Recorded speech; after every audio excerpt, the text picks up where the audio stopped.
television, and you're warmly welcome to the program Morning Watch, reaching you today, Tuesday, the 3rd day of March, 2020. Thank you so much for joining us this morning on the program, and this is hoping you will have a very interesting and exciting time with us.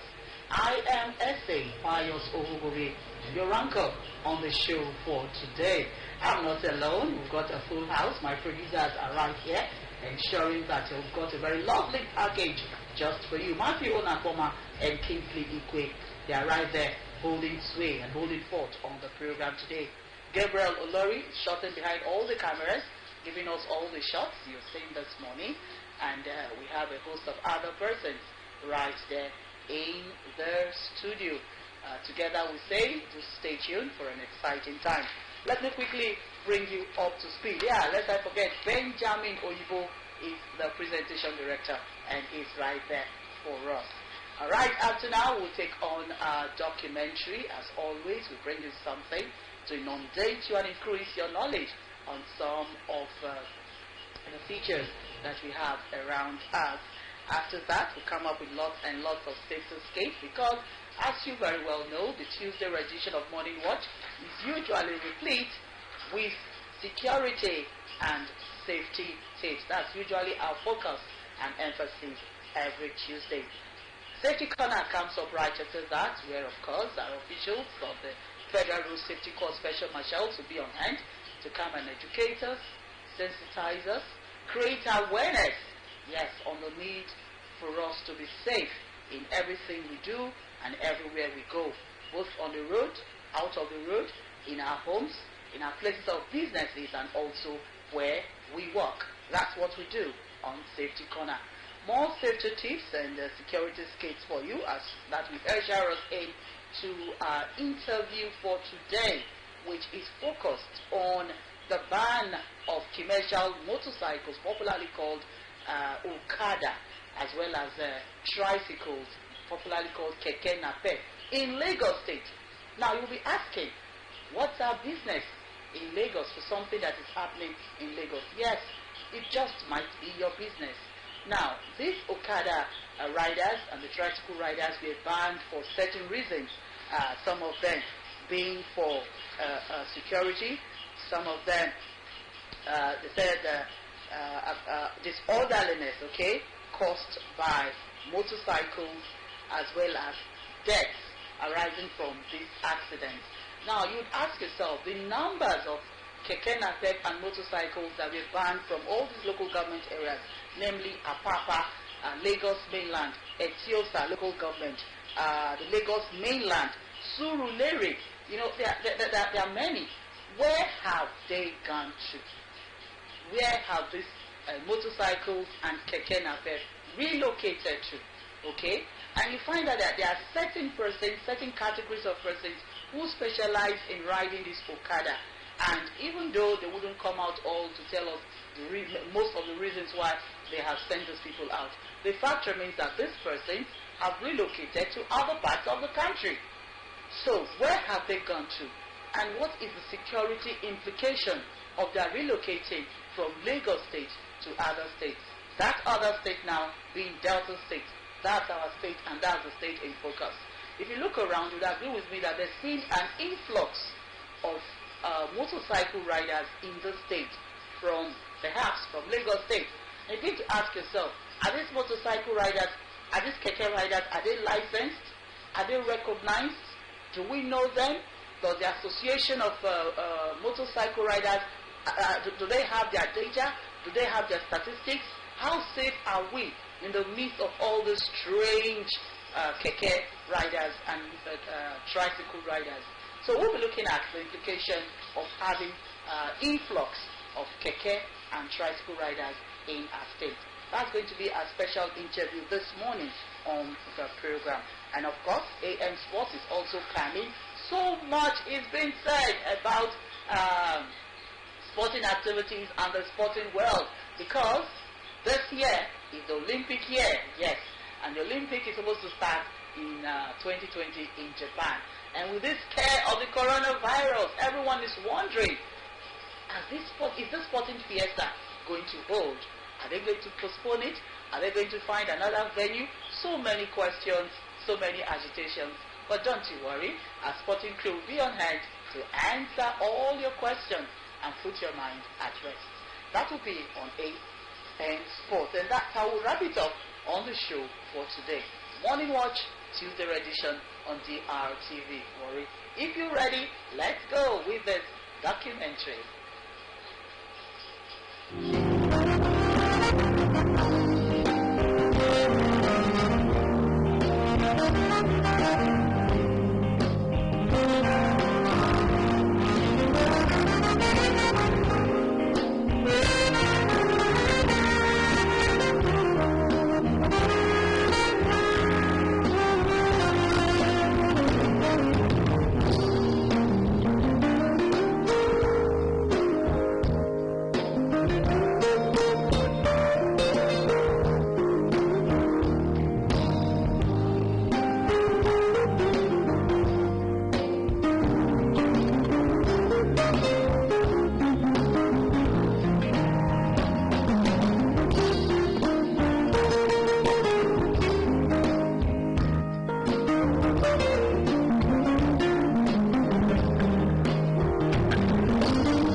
Creatures you want to have as pets.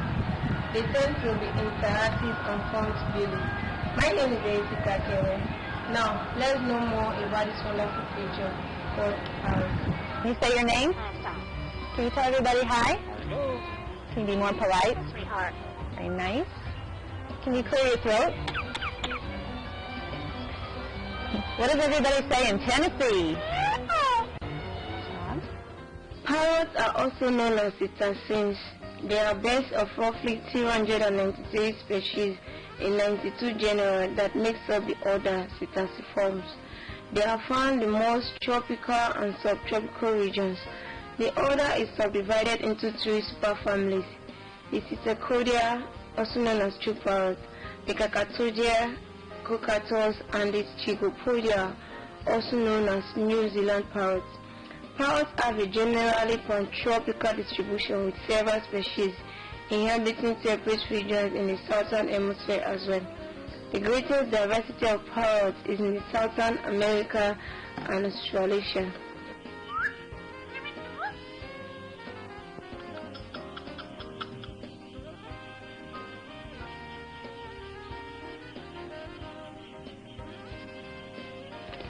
According to the scientific classification, parrot belongs to the kingdom called Animalia. Psittaciform diversity in Southern America and Australasia should suggest that the order may have evolved in Gondwana, centered in Australasia. The scarcity of parrots in the fossil record, however, presents difficulties in confirming the hypothesis, and there is currently a higher amount of fossil remains from the northern hemisphere. In the early Cenozoic, molecular suggests that parrots evolved approximately 59 million years ago, which ranged from 66 to 51 million in Gondwana. The three clade of neotropical parrots originated about 50 million, which ranged from 57 to 41 million. Europe is the origin of the first undeniable parrot fossil, which dates from about 50 million. The climate there and then was tropical, consistent with the Pliocene and Eocene thermal maximum. Characteristic features of parrots include a strong curved bill, an upright stance, strong legs, and clawed feet. Many parrots are vividly colored. Most parrots exhibit little or no central dimorphism in the visual spectrum. They form the most variable size bird order in terms of length. The most important components of most parrot diets are seeds, nuts, fruits, bones, and other plant material. A few species sometimes eat animal and carrion, while lories and lorikeets are specialized for feeding on floral nectar, and soft fruit. A fruit is sometimes used to help hold large seeds in place. Parrots are seed predator rather than seed dispenser, and in many cases rare species are recorded as consuming fruit. They are only eating at the fruit to get at the seeds. As seeds often have poison that protect them, parrots carefully remove seed coats and other chemically dependent fruits parts prior to injection. Many species in the Americas, Africa, and Papua New Guinea consume clay, which release minerals and absorb toxic compounds from the gulls. Almost all parrots nest in tree hollows or nest boxes in captivity. Parrots, along with ravens, crows, jays, and magpies, are most intelligent birds, and the ability of some species to imitate human voice enhances their popularity as pets. Dollar animals. Can you do a cat? Einstein, can you call the dog? Call the dog. Come here. Come here. Good. Can you bark? Bark. Good. How about a bird? Can you do a bird? Can you do an owl? How about a rooster?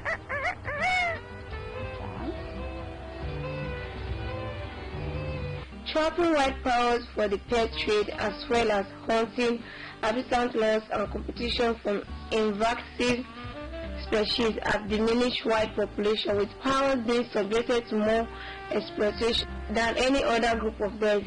Measures taken to conserve the habitat of some high-profile charismatic species have also protected many of the less charismatic species living in the same ecosystem. With few exceptions, parrots are monogamous breeders whose nest in cavities and hold no other territories other than their nesting sites. The pair bond of the parrots and cockatoos are strong, and the pair remain close during the non-breeding season, even when they join larger flocks. As with many birds, pair and bond formation is preceded by courtship display. These are simple in the case of cockatoos. Psittacodia parrots, common breeding display, usually undertaken by the male, includes slow, deliberate steps known as parade or stately walk, and the eye blaze when the pupil of the eye to reveal the edge of the iris. The parrot lay white egg in most species. The female undertakes all the incubation. Numerous challenges are found in studying white parrots, as they are difficult to catch, and once caught they are difficult to mark. Most white bird studies rely on bonding or wing tacking, but parrots show off such attachment. Parrots tend to range widely, and consequently many gaps occur when in knowledge of their behavior. Some parrots have strong direct flight. Most species spend most of their time perched or climbing in tree canopies. They often use their beak for climbing by gripping or hooking on branches and other supports on the ground. Parrots often walk with a rolling gait.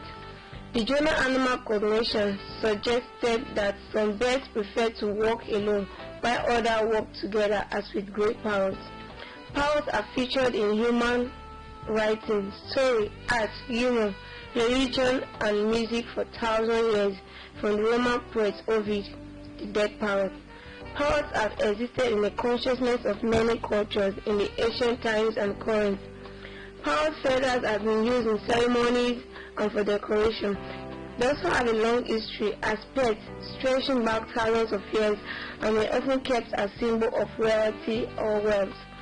Parrots are also found in most shrines in Africa.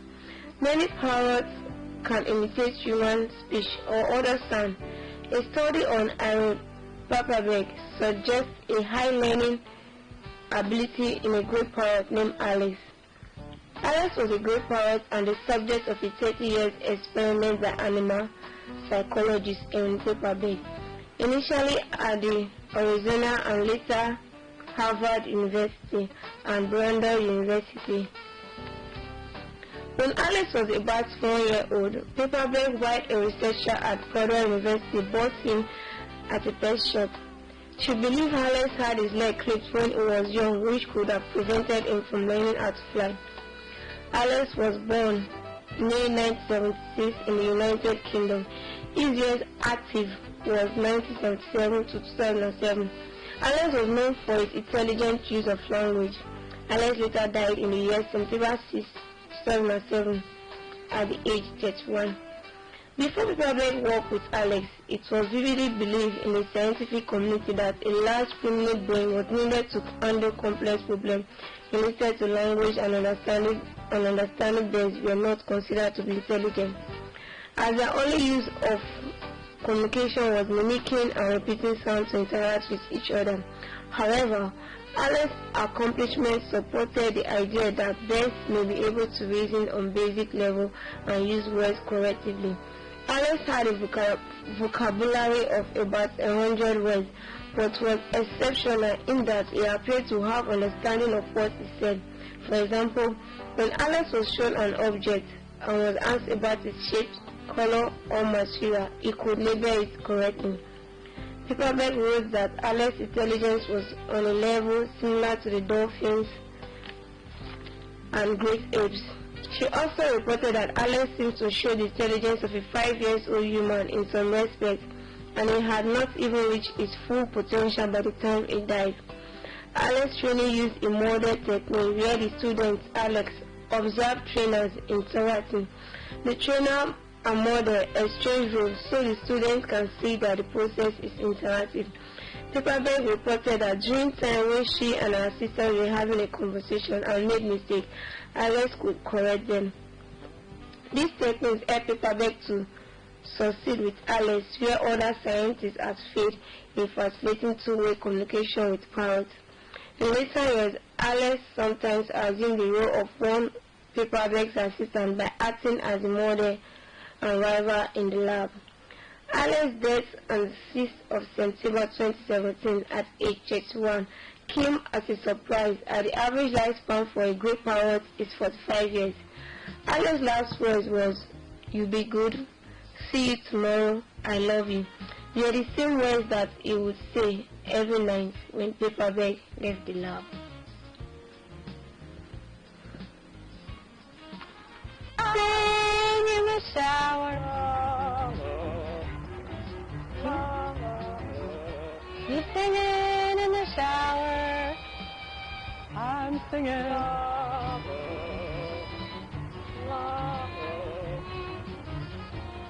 Wow, I've had a wonderful time meeting with the parrot, and I hope you might be thinking of getting one for yourself.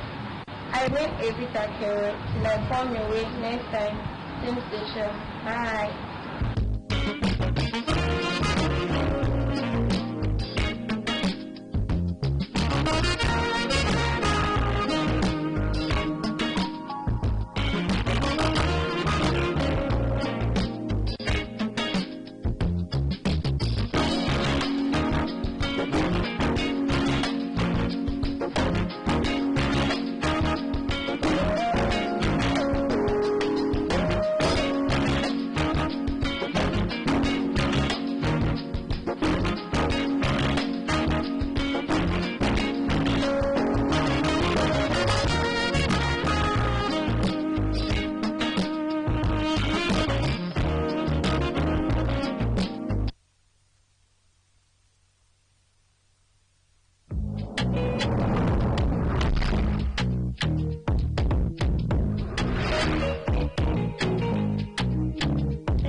Appeal Asaba Division is a welcome development, is an endorsement of the developmental strides of Senator Ifeanyi Okowa, and most importantly, is an elevation of the judicial status of Delta State and South in general. So to that extent, we say a very big thank you to His Excellency Senator Ifeanyi Okowa.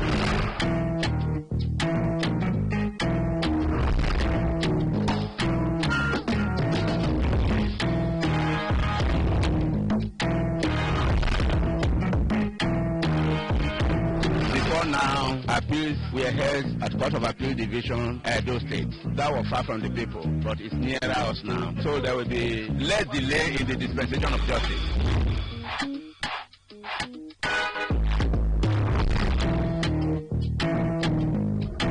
This is a groundbreaking event for us that we have a court of appeal here. So I am proud. My governor is working. He has done the best for us. Sincerely speaking, the government of Delta State has actually created an enabling environment. Prior to now, most lawyers in Asaba, whenever they want to file their appeal, they have to travel all the way to Edo State, Benin. But as a result of this court of appeal being established here, it has saved costs for a lot of lawyers. It makes appeal matters for litigants very easy. It will definitely boost the economic value of the state. At the edifice, you cannot but give credit to the governor for making this to happen. It's marvelous, it's fantastic.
welcome back. Glad to know you're still there. The program Morning Watch is still very much on, and the show goes on now. I want to move on to our next segment, Safety Corner.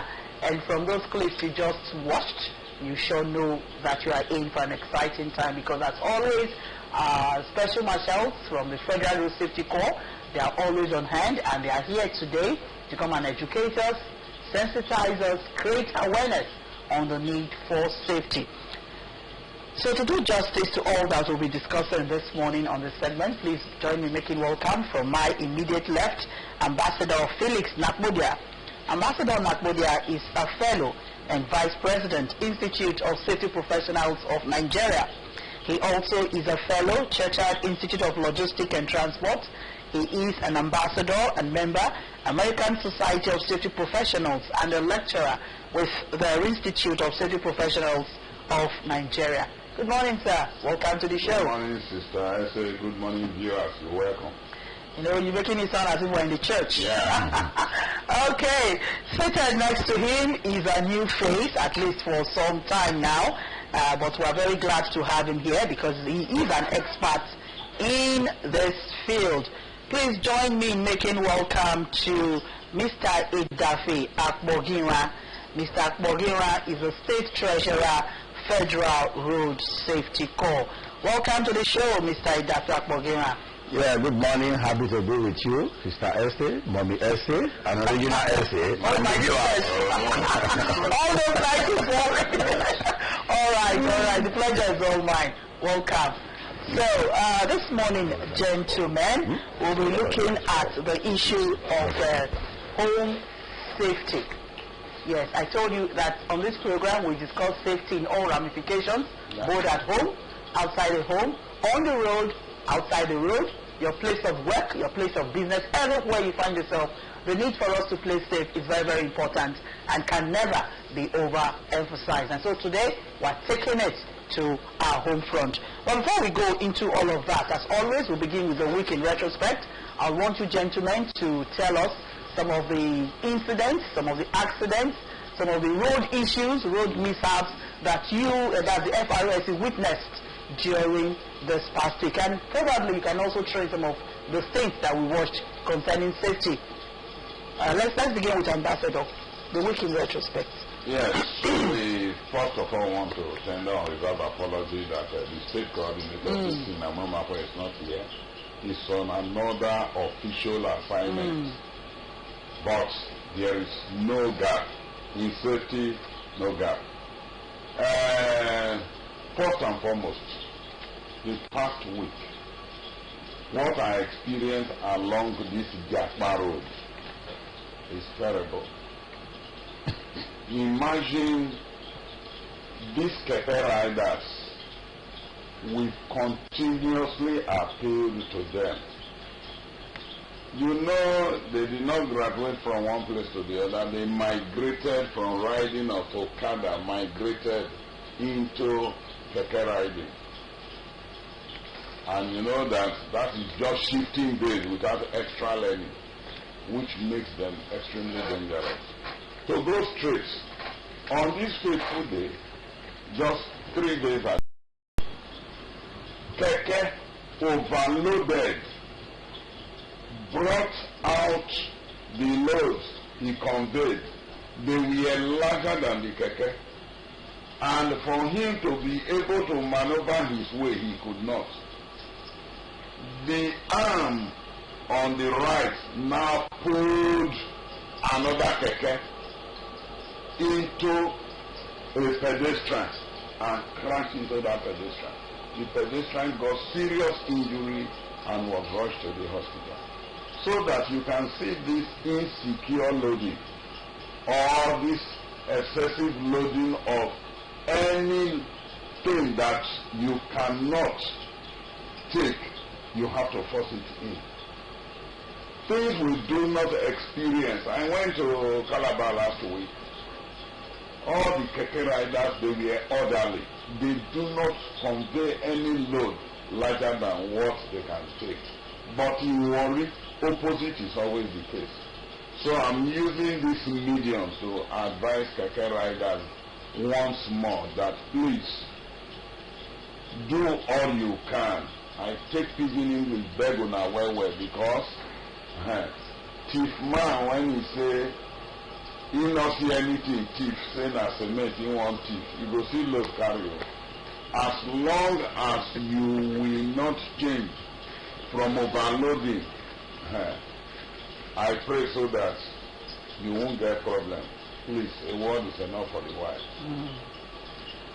Okay, before we move on to Mr. Akpohira, I was just thinking aloud, who regulates the activities of these keke riders? Does the FRSC have any role to play in enforcing rules and regulations on them? You will know that keke is bigger than Okada. We regulate that of Okada, not to talk of keke. Keke is, let me use the word, it's like a mobile police, military at the bottom, police at the top. It's both motorcycle and the vehicle. That's why you have only one wheel at the front and two behind. So they are directly under our purview. Yes, purview. Okay. But the thing is that to get in touch with their heads, who are supposed to directly regulate their behavior, is difficult. They just collect money on the way, but we cannot single-handedly bring anybody out that this is their leader. Some of the workshops the Federal Road Safety Commission has been holding, we will invite them. Nobody will come for representation. It's as bad as that. So it becomes extremely difficult for us to even call them for either a training program or an enlightenment program. Enlightenment program, that is teaching them free of charge. There is difference between enlightenment and education. Education, you pay for the services. But this enlightenment, we are the ones who pay them for talking to them. They will ask you, what will you give to us? Well, you know, some time ago, the state coordinator of Dixon Amomakwe promised that he would try and bring the commissioner for transport here. Yes, I think it's high time he does that, so that some of these questions, you know, we can, you know, get answers from him. Even if the FRSC cannot do anything as it were concerning the ministry, should be able to put their leg down concerning them. My sister, this is where Nigeria is different. Otherwise, if to be in some other countries or states, let me just say within Nigeria, the commissioner, newly appointed commissioner by now would have on his own even come to introduce himself, familiarization, talk to DDS, talk to the public, so that the awareness will be there. Okay. But it's surprising that we are almost holding him at gunpoint to come to this, which is not supposed to. All right, thank you very much, Ambassador Felix Nakmudia, on the week in retrospect. Moving on now to Mr. Idafe Akpohira. Let's have your take on some of the events that happened this past week on our roads. Okay, thank you. Just a little addition to what Ambassador Papa Nakmudia has said in respect of keke. I just want to advise the general public, if you need to avoid any keke, if you are inside that keke, please let both your legs, your hands, your body should be inside. Because a situation where you are inside keke, half of your toe is outside, is dangerous. Because you know this keke, the way they meander, because of all those gadgets they have, they don't care. And if you are not careful, if your leg is up like that, then because of trying to meander part of another keke, they can cross this your leg against another one, not you, another person anyway. It's very dangerous. It has happened once. So I want to advise ourselves. You know, those days when Okada was on, you will see some that will sit there, will beg your yash. I don't know what that means. So these days, keke, there's no need for you to stretch your leg outside. Everything, three at the back. So both your legs will be inside for safety purpose. It's amazing, Mr. Akpohira, that some of these kekes that you just mentioned, you find someone carrying a child at the back, the child's two legs are outside. And the parent is comfortable inside. So you are saying three at the back. But it's also three at the front, because they constructed extra seats for the driver. One at the left, one at the right. You haven't noticed it? No, it's there. It's there. So you have two persons sitting beside the driver. The one I entered in before you. Oh my goodness. I was ashamed to introduce myself as a member of the road safety because right under my watchful eye, he carried one at the end. While I was complaining, right under my watchful eye, he repeated another by another. So we are now 6 in that keke. No, that is true. The weight, the maximum weight is more than the required already. Yes. The other time we traveled to Bauchi, I think in Jos, when you see the keke there, the only construction they added to that keke is just put door by this side, even at the back. So, and it's only the person, the person piloting the keke is the one that is sitting at the front, no other person. And the keke are so neat, so clean, unlike this, most of the one we have here is so wicked because of this reckless driving. Oh my goodness. So that is that for that. Then, I still want to remind ourselves about this traffic lights, Jakpa Junction. We have to repeatedly say it because if traffic light is not functioning, the issue of traffic jam, deadlock will be there. And that is where we're coming. Before they know, we'll call state coordinator. Jakpa Junction is blocked, will send your men. As if all we are thinking about is only to go and clear traffic election. There are some we can avoid. So that is why we repeat, if the traffic lights are there, these are capital structures. And to service it should not be a problem. Just to make them work effectively. That is what we are talking about. The one by airport through the ASU complex is the same thing. So when they get there, everybody, anyhow you drive, you drive. And the one that operation is so peculiar that it is close to where we have market. And if you have that traffic jam there, it will extend, and to clear that place is now easy. So we are appealing to the local government and all that, those in charge, to see what they can do about the traffic lights. Okay. Then aside that, let me just appreciate the government for some construction work going on the roads.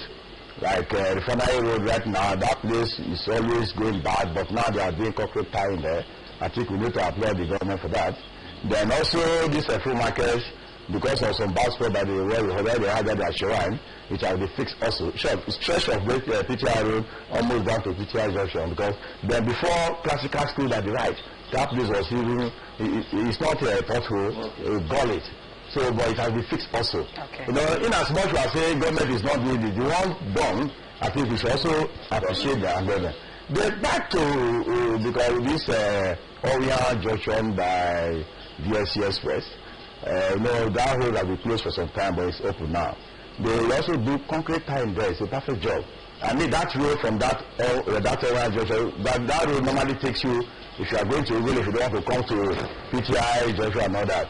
So what my question is that, you know, somebody coming from DSC, there's no need of coming down to DSC roundabout and all that. Through there, you link up, you go to where you are going to, like Ugole. And that will reduce the traffic congestion on the other aspect of the road. So that is why I'm thanking the government for that. But the other thing we also have on that road is where we have this Ibogo market. That's another problem. If you go there, the awareness will be on the road, Keke will block the road, and to pass that place is another problem. And the danger, the risk involved in this, if you are selling your wares or put them close to the road, this vehicle you see, they don't give, at times they malfunction unannounced. And if it happens like that, and people are there, the cause of say, okay, let me save life or do they can run into those places, and before you know, casualty is already there.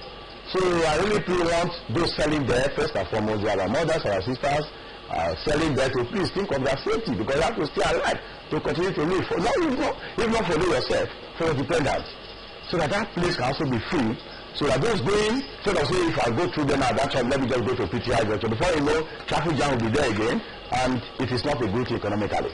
So that is some of the things. Then lastly, I will also beg the government to think of what to do from Eku down to Agbo. Because the rains, I think last Sunday we have some signs of the rain that will soon come. You know what they coming like that, make some announcement, thunder and all that, to tell you that we prepare.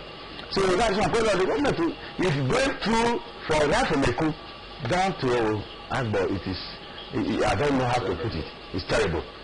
And if it is not fixed, when the rain comes, everybody has to pass through the same Ozoro. I know what that means. Then if Ozoro goes off again, before you fix this one, you not think you are going to Ozoro to go and work on that again. So it is better to work on all these areas.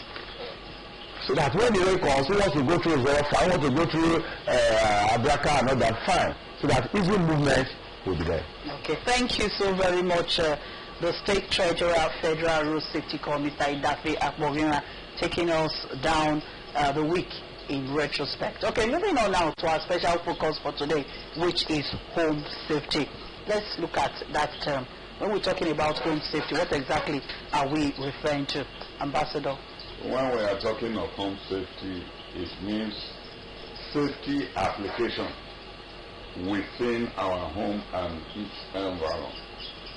This includes you even taking your children to school if it's a nearby school.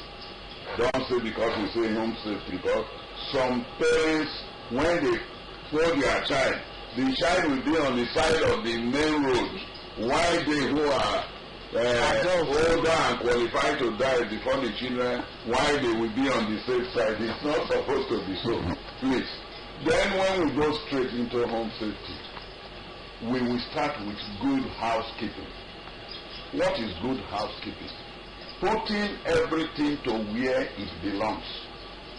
It will shock you, my sister, that some people, they get accident in their own home. Because today, the center table will be here. Tomorrow is in another place. Drinking too here. So once NEPA, who is not a friend, once they are in BEDC, once they take light in your own house, you will be accident. You will have an accident. It's not supposed to be so. When we say good housekeeping, putting everything to where it belongs, so that even when there is no light, during darkness, you will still be able to tread your path. Okay. You see? All right. Yes. Let's move on now. You're giving us a very apt definition of what home safety is. Yes. Okay, so let's go into the different places that we have in the homes. We have the kitchen, the bathroom, the bedroom. Let's begin with the kitchen, because that's a very important part where we have lots of gadgets. We have lots of gadgets. Okay. So how safe can we be in our kitchen? What are some of those safety measures that we need to put in place to ensure that our kitchen is safe? State Treasurer. Yeah, the kitchen is very important because virtually most of the activities at home, there's no way you can differentiate it or separate it from the kitchen. You understand? If you are sitting at the parlor there, you need water, you come from there. You sit at the table, you want to eat, you come from there. And other things. So that is why the kitchen is very important. And this one falls mostly on our mothers and our wives. Even women were also involved. But the major responsibility is for the mother to see that the kitchen is very safe. And when we talk of safety in the kitchen, let's start from our own food. You understand? You put your soup, you want to warm the soup. After putting the soup there, the children are the ones doing it. Before you know, they will go to the room to sit down and begin to play again. So thinking that before it will warm up, we are done. And if you are so engrossed with what you are watching about the television or the phone you are holding, before you know it, will be the smell of burnt that will make you know that something is happening. And if you don't happen like that, before you know, if daddy come will beat me, mom will come beat me. If you look at that, so it doesn't matter, we will tell the time inside to mix her, so that they will not know.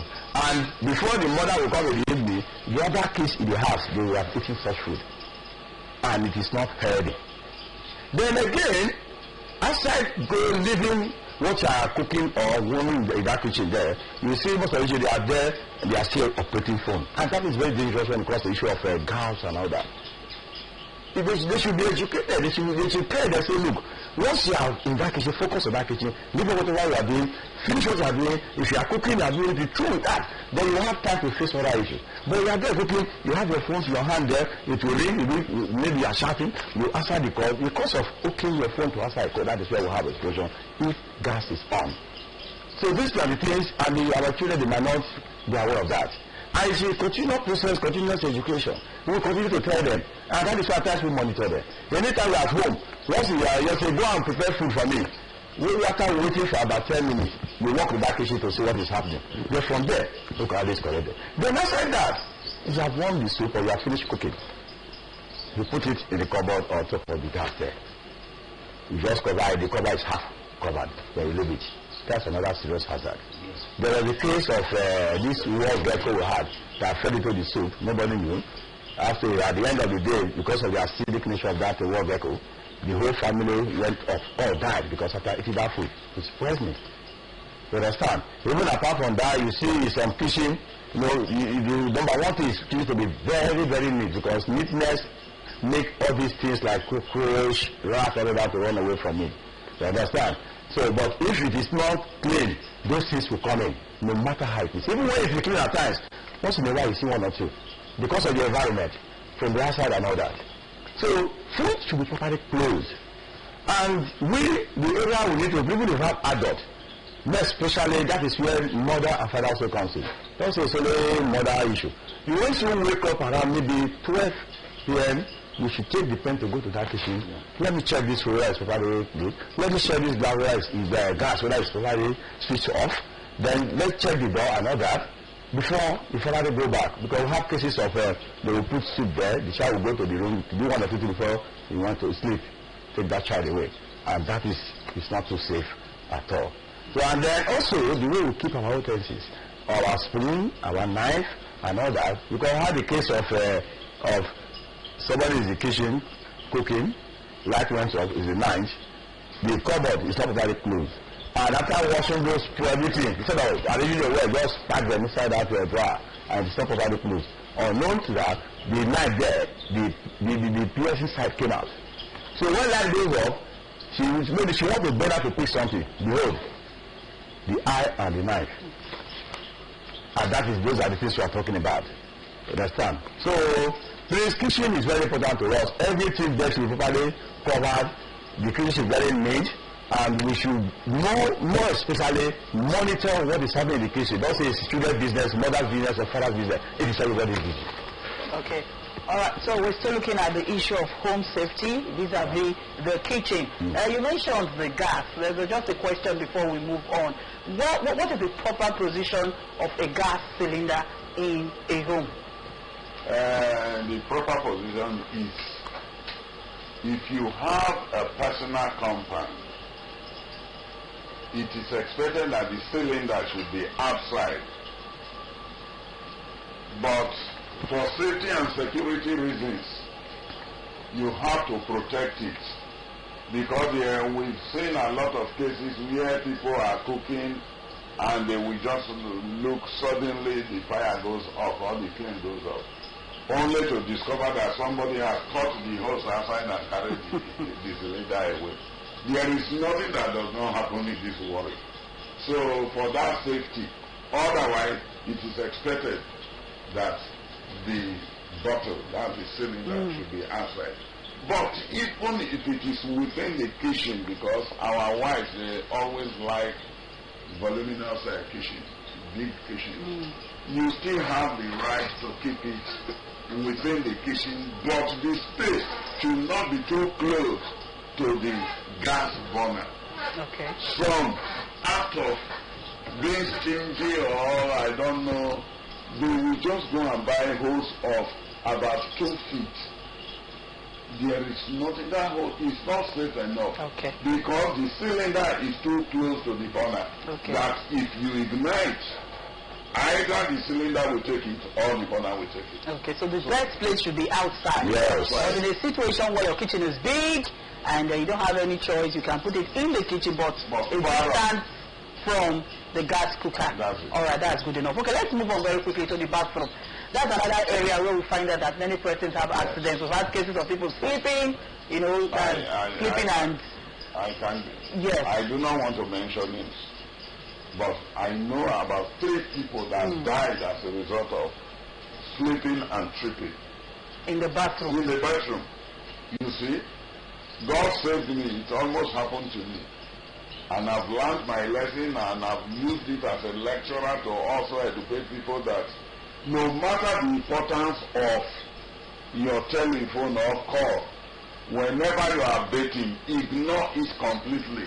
Whether you are expecting a call from a superior officer, you want to draw some debt, and the person promised calling you, don't be too anxious to pick your phone once you are in the bedroom, because the tendency, whenever you are trying to come out, do not forget that you soak everything, you are here to properly clean it up.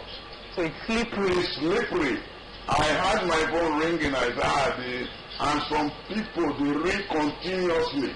They want to even use the initiative that once I ring this person tries and he didn't pick, then something may be wrong. They don't. They will ring continuously. So in an attempt to go and pick my phone, if you see how the thing slipped me. I'm talking of the bath. So, how do we prevent some of these things? One, caution yourself. Like I've cautioned myself. I've learned from that. God saved me even at my age. You know what it is. If I sleep and I fall, there may be injury. So, we should learn about this. Then, we should also try to buy these mats. For those who have the bath, we have safety bath that prevent you from slippery. So that whenever you want to bathe, you put the mat there. When you step on that mat, it grips your feet. But another thing again, continuously, if you are using it without watching in between the mat and the bath, it becomes slippery again because soap will go in between. It won't have proper bathing force. So most of the time after using it, there is still tendency for you to use it. And you clean it up. Then for those who use these electric showers, do not forget that water conductor of its own. Because a lot of people, they are rich to a point that they become rich and they become mumuic out of the riches. They will just have, if you get to my bedroom, I have the electric shower, this. Do not forget anything connected with electricity, even the heater. Make sure that whenever you are taking hot water, that's another danger. Some people, they do not mix. They will stupidly open the hot tap, and before they know it, it becomes too hot. You know initially it will come in cold. After that, start developing hotter and hotter. So we should be very careful. All these are some of the safety tips in the bedroom. Okay, I didn't get you. Are you saying that? Are you suggesting that before making use of the water heater, for example, you turn off the switch? Yes. Where it is connected to. You turn off the electricity. Yes. For the fact that water is conductor. Okay. If there's any leakage in that cable connected and it gets to the water becomes. Yes, because many homes these days they have the jacuzzis and what have you. And I think recently, about a week or two ago, the Minister of Transportation, Rotimi Amechi, lost his aid to electrocution in a hotel. You know, they went for official assignment, and of course they booked them in hotels. This young man, he got killed in the bathroom through something like what you're describing. A young man, really, really unfortunate. Okay, so it's imperative that we switch off the main heater switch. Yes. Okay, before making use of using of the hot water. Make sure that you mix. Okay, properly. Some people will just open only the hot. Okay. You know, initially it will come. Yes. So that you don't get some burns. Yes. Okay. All right, let's move on to the gate. I'm wondering what kind of safety security measures should we put at the gate? But before we go back, still on the issue of bedroom, okay. I think we should still educate our children too. Make sure they play a lot. So if you are in that bedroom there, they don't mind, so we even try to play Chinese and all that inside the bedroom. So we should also monitor them, because when we are talking about sleep and all that, it's not only adults. Children at times are not conscious of it. So we should also monitor them and also caution them that once you get to that place, no play.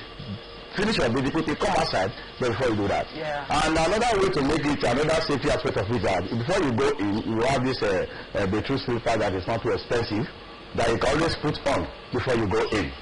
And if it's possible, sir, these days, sir, the issue of bath should be off the bedroom. That is already, I think, is better. Then not after the issue of bath is off the bedroom, then the ties we need to push should be those type of, we call it rough ties.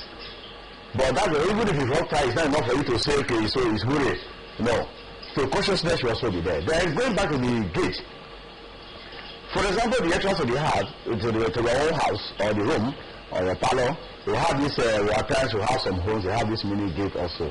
I think if you are told, it's better should be under lock and key. So that is the only way you can check on somebody before coming in. But if it is wide open, somebody can just walk in, maybe you are in the room. Somebody that says, who is already in the parlor. You understand? I don't know his rule. And most of if you are not at home, so maybe if only the kids are there, that is where I have another issue. But if that education is there, that enlightenment is there, that look, this place, this gate, can lock it, this is the key to open it. If anybody comes, ask who is that person, before you say you open. If you say daddy, mommy say, daddy and mommy not there, not tell me anything, you will go back. Then even if the parents at home there, that place is still locked. You will not go to the daddy or mommy, somebody is there, who is that person? There's a way you come and look and check that person before you come in. Okay. All right. Very quickly now, because we are being asked to wrap up now. When the light goes off, I think Ambassador mentioned something like that earlier. Yes. Very briefly. Yes. When the light goes off, first and foremost, you should be able to know your environment. You should be able to study your house. You should not be a stranger in your own house. So that when light go off, make sure. And do not ever use your children when the light goes off. Because some people will say, Jane, go and give me the light. You, who is an adult, you are expected to be the one to do looking for where there is light, not sending those children. They are supposed to stay still where they are whenever there is no light. All right, we'll just peg it there for now, but I'm hoping that we may come up with this topic some other time, because it's quite expansive and important as it were. So I don't know if my producer is listening. Of course he's listening. We'll try and see how we can come up with this topic some other time to dwell into it holistically, as it were, because we have so many issues that we need to look into when it comes to home safety. But the weekend, I beg your pardon, upcoming events, one or two? You have anything coming up? This coming Saturday, we call it is the fourth Saturday. That is Zonal Patrol. So all special marshals will meet at Warri Club, Warri Aziz. Then in other we will have other commands. The rest they will take off from the command. But those in Warri, we have to be at Warri Club 8 a.m. before we go for a normal patrol. We try terminating the patrol. It depends on where we go at and what happens there. All right. Thank you so very much, gentlemen, for coming this morning. In as much as the state coordinator was not here, but you gentlemen did real justice to this topic, and I'm sure you'll be so proud of you guys. We have been speaking with Ambassador Felix Nakpodia, a fellow and vice president, Institute of State Professionals of Nigeria, a fellow, Chartered Institute of Logistics and Transport, ambassador and member, American Society of Safety Professionals, as well as the lecturer, Institute of Safety Professionals of Nigeria. Thank you, sir, for coming this morning. Thank you, viewers. And of course, Mr. Idafe Akmohira, the State Treasurer, Federal Road Safety Corps. He's been one of our guests this morning, while we'll be looking at the topic, home safety. Thank you, sir, for coming. Yes, thank you. Thank you, viewers. And quickly, State Secretary also travel with State Coordinator for the official visit. Oh, okay. So we need to mention that. That's the pastor. Yeah, Pastor Agbedo. Yes, we travel together. Okay, all right. Wish them journey mercy. Yeah, way back. Definitely. All right, so this is how we call it a wrap on the segment Safety Corner. Remember, it's a regular every Tuesday, so catch up with us same time next week. Do stay tuned for more segments on Morning Watch.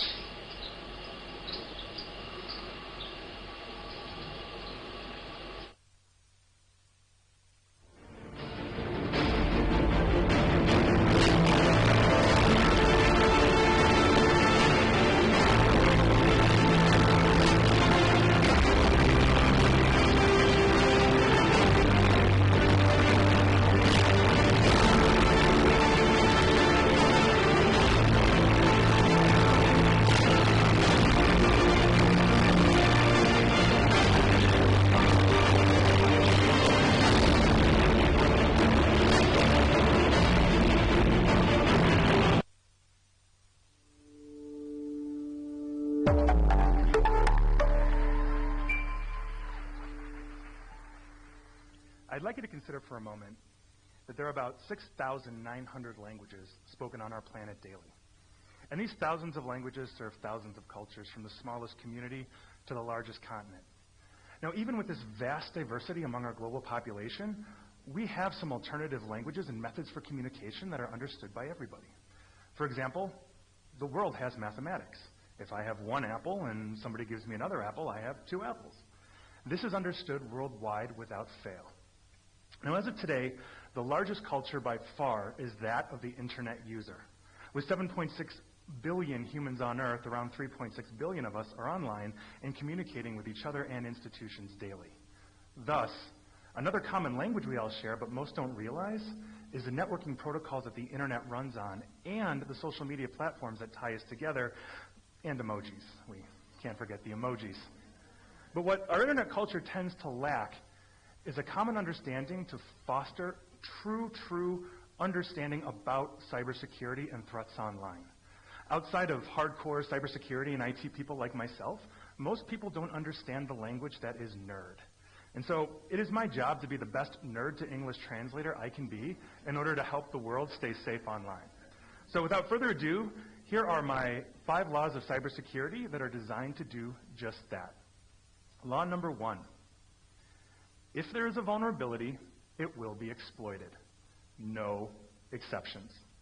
Consider for a moment that when the first bank was conceived of and built, there was at least one person out there who thought, I want to rob that. In the more modern era, since the first computer bug was discovered, hackers, good and bad, have been looking for ways to get around the laws and framework that govern a computer system, a program, or even our society in general. Now think about this for a second. There are those out there who will literally try and hack absolutely everything within their capability. Now this could be the more basic exploit, like the person who figured out how to cover their car's license plate to go through an automatic toll booth for free. Or this could be the more obscure, such as infecting a complex computer network to derail an entire illegal nuclear weapons program, which actually happened in the mid-2000s. Finding ways around everything for both good and bad purposes is so ubiquitous today, we even have a term for it: life hacking. And with this, we'll move on to the second law. Everything is vulnerable in some way. We cannot assume that anything is safe, nor is anything off the table for hacking anymore. We've seen a series of massive breaches by corporations that literally spend millions annually on cyber defense strategies. From enormous retailers to gigantic health insurance providers, these corporations hold millions of records on virtually everyone in the United States and fall under multiple government compliance laws for data security, yet here we are. And we can go straight out of left field or even more obscure for examples of this law. So for decades, we've just assumed our computer processors are safe and harmless, just doing the job that they were meant to do. In the beginning of 2018, it was discovered that these technological workhorses are carrying a serious massive vulnerability that would allow a malicious hacker to wreak havoc on all of us. From minor to major, law number 2 is really inescapable. Now, before we go into law number 3, I'd like everybody in the audience, if you can, to look under your seat for something that my team put there. If you can. All right. Did anybody find anything? No? All right. You guys can stop now. You guys can stop now. I want to go on to law number 3.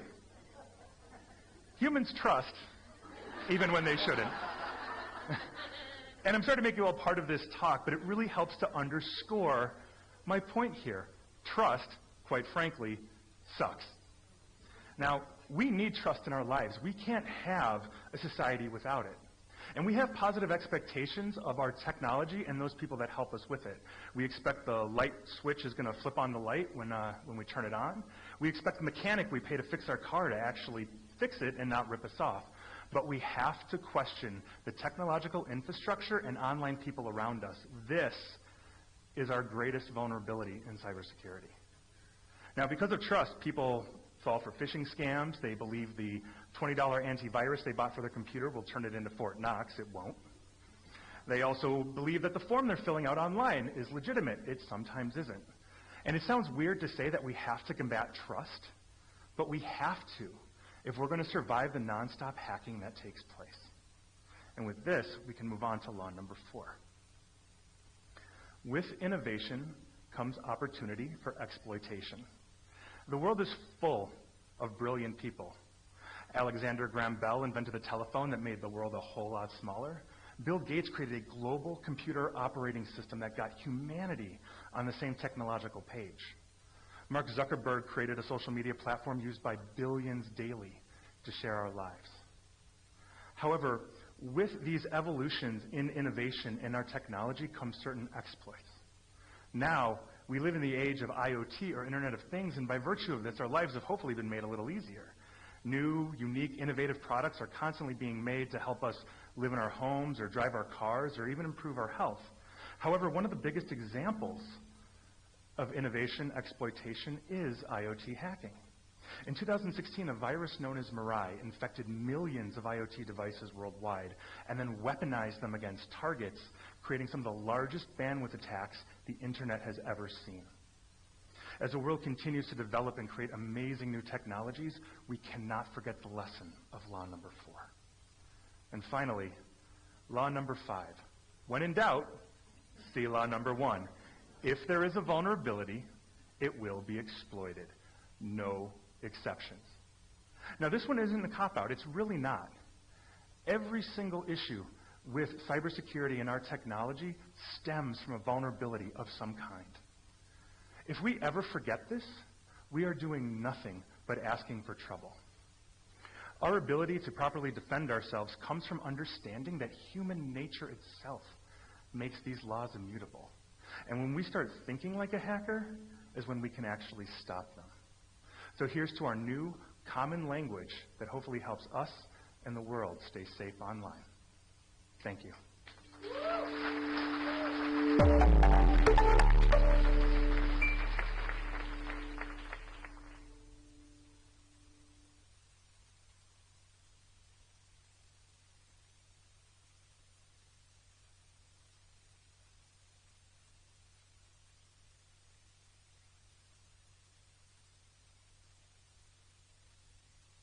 All right, welcome back.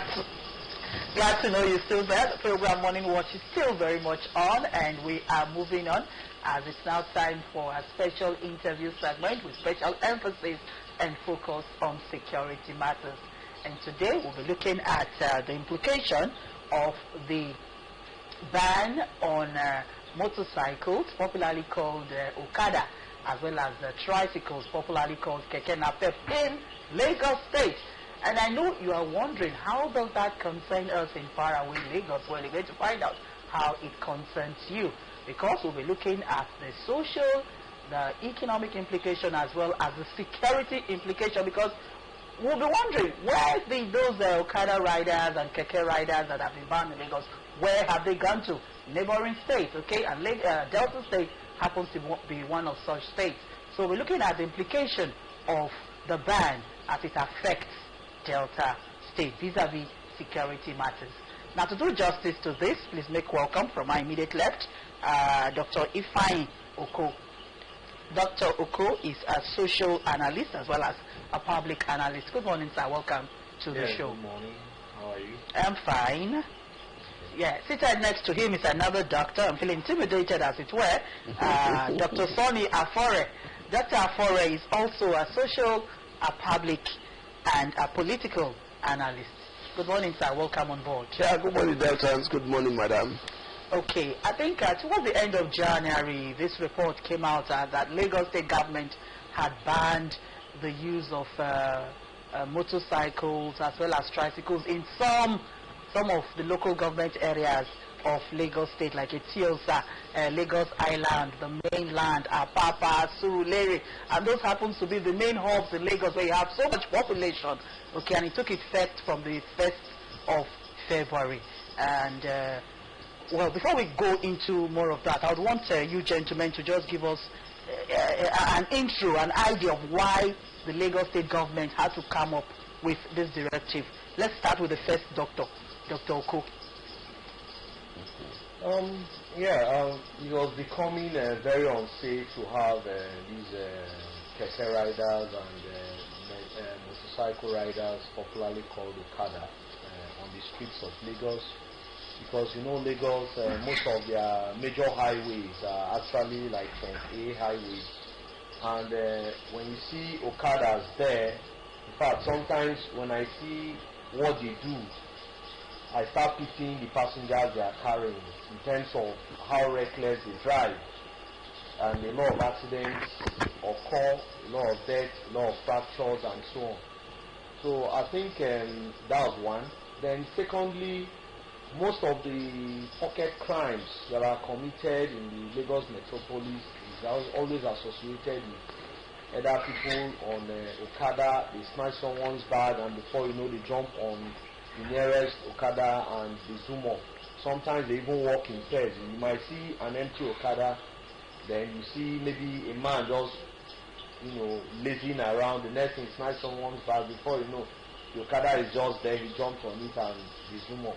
So I think all those things put together is actually some of the reasons or major reasons why they had to ban it. One, because of the hazard they cause, they pose to Lagosians and innocent people on the street, and two, the risk associated with their robberies, especially all those street robberies. Yeah, okay. those are very salient reasons that any government would want to give to the ban on some of these things. Now, you mentioned pockets of crime. Dr. Afore, you heard him when he said pockets of crime, and that brings us down to what we really want to talk about, which is security. Now, many of these Okada riders and the tricycle riders, they have relocated, as it were, to neighboring states, and Delta State happens to be one of them, because I was discussing with a few of my colleagues the other day, and we just noticed how the increase in strange, or let's say new Okada riders that we have in the state, as it were. In your opinion, do you think that some of these riders are some of those ones that were banned from Lagos State? You think they are the ones that have infiltrated into our state now? Where did they come from? Yeah, firstly, I would like to explain further the hazards of having to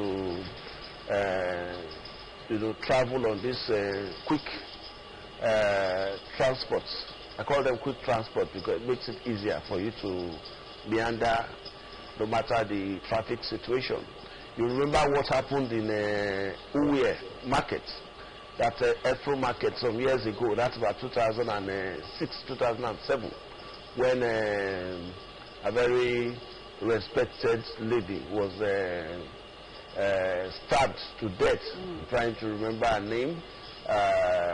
And then former governor of this state, Governor Udwa, who was the Secretary of State at that point in time, announced the ban to Okada in Warri and its environs. And from that time up to now, you will agree with me that there has been relative peace, when it comes to incessant robbery, even at night and all that. I am not, I was a victim in Efrum, which was why I had to pack out of this environment. And so that's, said. There is a big challenge, that is yet to put to date at this point in time. Delta states, I just hope that the powers that be, those who control the states, are glued to our television right now as we are speaking. If we are, I want to speak to the Commissioner for Transportation, I want to speak to the Commissioner for Health, and I want to speak to the Commissioner for Environment, that it's your take at this point in time to ensure that we sanitize our environment. Taking from Jedo, Ubeji, Uboto, and those areas. I want to say that from grapevine information, majority of these boys who were thrown out of Lagos State have infiltrated into our states and of course into Warri and its environs. Since Ruga settlement is not happening any longer, they want to devise every means, and if care is not taken, you see that they will take over this state within a twinkle of an eye. It's only in this part of Nigeria that everybody is carefree. You don't care who comes to the environment and what it does. You celebrate mediocre people who come up with all sorts of fronts, and you feel they are made, and so you celebrate them. Within our environment right now, we are sitting on a keg of gunpowder because you have unascertained characters who are tricycle riders, who are motorcycle riders right now. And suffice it to say that we must investigate further to be sure that these are not part of such persons that were thrown out of Lagos State. Since Lagos State is becoming very hot for them, they want to, leverage on the weakness of other states and relax in such areas, and of course perpetrate their arms further. And so I would like to call on these ministries that I've just mentioned, that and of course with the assistance of the DSS in all the local governments of Delta State, the 25 local governments of Delta State, you need to put your machineries to work. Now we have criminals who tend to be Okada riders, who tend to be tricycle riders in our state right now. So you need to do the needful and we ensure that we fish them out. Like what happened in Lekki, where about 40 Boko Haram fleas were arrested. They didn't just do that overnight. There was information, just like we are throwing up information right now. It is in our place as public analysts to tell you what is going on in our environment, and it's your duty as a servant leader to us to ensure that you act without an iota of doubt. And for every information, you will agree with me that there are elements of truth. So therefore, there's a need for us to sanitize our environment so that our people are safe, our brothers are safe, our visitors are safe. And that should be done right now. Okay, all right. Thank you so very much, Dr. Afore, for giving us that holistic view of what's happening vis-a-vis security, vis-a-vis keke and tricycle riders. Now, before we go on to who actually is in a position to regulate the activities of these bodies, you mentioned some ministries. I know that there is a ban in place in Delta State in some local government areas that you should not have the Okada riders, I think along the express, and then keke riders in Warri, in Uwie, in Saple, and maybe Ugeli, and then in Asaba axis also. Dr. Oko, do you think that this ban is effective? From your perspective, from what you see, do you see them on these roads? Well, for me, I don't really think the ban is very effective. For keke, for instance, I think the only place that they are not going to now with keke is Port Harcourt. If you are on this Saple road, they go with keke as far as to Saple or if you are along Uyele road, they go with keke to as far as Uyele, Ogo, Ereni, and Patani. So it's only Port Harcourt that will say they are not using keke to travel with from Warri to Port Harcourt. So what I'm trying to say, and these are supposed to be trunk A express roads that you are not even supposed to have keke, because these are three-legged tricycles. If a trailer passes with a good speed, the wave, the breeze alone is even enough to just push that keke off the road. So the ban is not. Then coming to Okada itself, that's the machine itself. You find out that if you drive along our street, you see people on machines. Most of them, they will tell you that they are either owned by army or owned by Mopol from a particular part of the country, ridden by people from a particular part of the country. The moment you stop them or you challenge them, before you say Jack Robinson, they would have called that officer for you. And you see them coming, if they hit your car now or they do something, before you even hold them, they will just make one phone call and the story changes. And even there have been cases where even when the police maybe are bold enough to arrest maybe some of those Okada riders, you see some security, a set of the security agencies going to the station to question them why would they arrest or why would they seize those. So I think there should be a holistic, just like my brother here said, some of these ministries, they really need to come together and take a decision, because Deltans, they have a duty to protect Deltans. Everybody living within Delta State. Look at what happened the other day in Uwengu. Where did the people come from? They didn't just jump from the moon. There might be people living with us, riding keke and carrying shovel up and down. That I tell people I don't use them in my compound. No matter what that thing is, I don't use those guys to come into my compound to do anything for me. Because many of them, I will tell you, many of them are spies.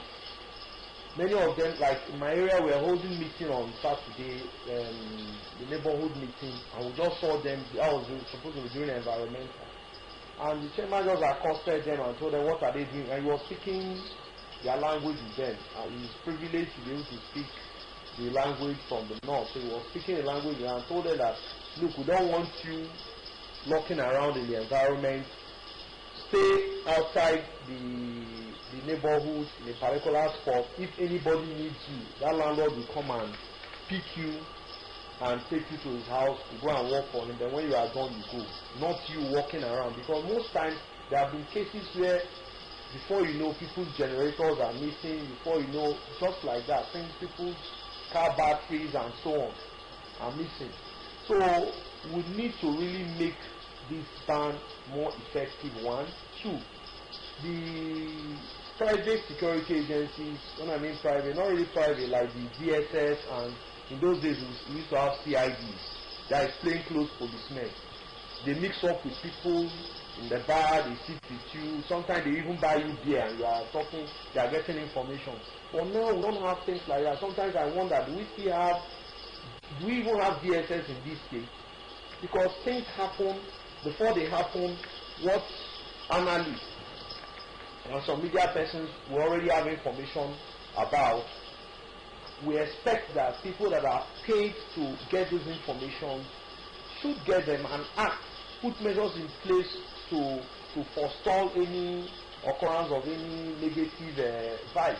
But you find out that these things don't happen. They will just, you might hear that they are going to invade a particular place, they will tip off the police or the soldiers, and that invasion will still happen.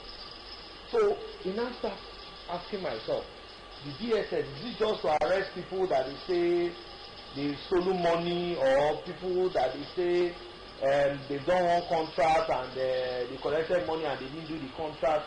Is that really what they are supposed to do? Because when they were established, what was actually their terms of reference? What do they do with the information that they gather? What kind of information do they gather? Or in their information they gather, is it just for politicians, or information that are supposed to protect the state, protect the people in the state? Okay, all right. Thank you so very much, Dr. Ifeanyi Oko. Now, you talked about making the ban on Okada riders and Keke riders in certain local government areas more effective. Okay, and I'm just wondering, who should be in charge of this regulation? Because when you talk about like the bus drivers, for example, you have their union, National Union of Road Transport Workers. Okay, so if any of them is faulting, is defaulting, you know where to go to. The resource persons that just left here, the Federal Road Safety Corps members, I was asking who should be in charge of this. But he said they don't even have a union that, okay, this is their head. You can go there and get them. There are so many at times they've invited them for workshops and seminars talking about the tricycle riders, but they don't see any of them to come. So I'm just wondering who should regulate the activities of these Okada riders and tricycle riders. Is it the DESMA, that's the Delta State Traffic Management Agency? Because you find, like at the Ekman Junction, you see the DESMA officials on blue and blue. They are just there doing nothing. And these guys have literally taken over the whole road. Okay? Is it the police? Is it the FRSC? Who should be in charge? Right. I mentioned that like 2006 or 2016 that there was something happened in Uwe, Efro Market, one of the Scottish Markets that was killed, which was an unfortunate incident, and that shock is still, with us up until this moment, right? And like I said, even the DESMA, are under the supervision of the Ministry of Transport. Yeah. You understand? So the issue of who takes charge is not even the matter here now, or it's not in contention. Now then, secondly, The National Union of Road Transport Workers are just body of persons who come together to regulate their activities. They are non-governmental. Therefore, they are out of it. So we are saying governments must sit up. And you know, if you are working in a parastatal, you must do the right thing and ensure that the people are safe, right? Now, in the place of DSS, I mean in the place of CIDs and all that, we know at some point we had SSS. Yeah. And from SSS, they are now DSS, Directory of State Security Services. And the essence is that these people are supposed to be mystic. What I mean by mystic is that they are not to be demystified. But today, you see a DSS man come out boldly to talk to you. It shouldn't be. You are not to be known. You understand?